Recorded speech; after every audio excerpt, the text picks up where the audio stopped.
ભાવનગરમાં સ્ત્રી શક્તિ મંડળ દ્વારા નવરાત્રિમાં ગરબાનું આયોજન। ભાવનગરમાં 7 દાયકાથી ચાલતું સ્ત્રી શક્તિ મંડળ દ્વારા નવરાત્રિમાં જૂની પરંપરાગત રીતે ગરબાનું આયોજન।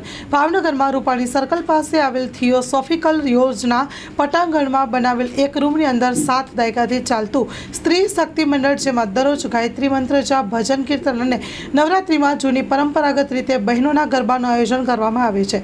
એ પણ વડીલો દ્વારા પોતાના મધુર કંઠે ગવાતા ગરબા સાથે એક ઢોલકના તાલે સ્ત્રીઓ ગરબા રાસ લઈ માતાજીના ભક્તિ રસમાં ડૂબી જાય છે। Story report by Anil Gohil, Bhavnagar. Sushilba Vadher. Okay, અહીંયા શું તમે ચલાવો છો? અહીંયા અમારું સ્ત્રી શક્તિ મંડળ કમળાબેન ઠક્કરના નેજા હેઠળ 70 વર્ષથી ચાલે છે।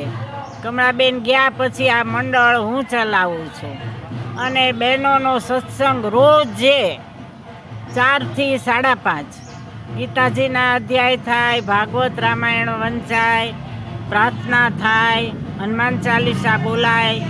4 થી 5:30નો અમારો ટાઈમ અને લગભગ 70 બહેનો અમારા સભ્ય સોસાયટીના આ કૃષ્ણનગર લોજ, ભાવનગર લોજના સાથે મળેલી છે અને 70 વર્ષથી અમારો સત્સંગ ચાલે છે।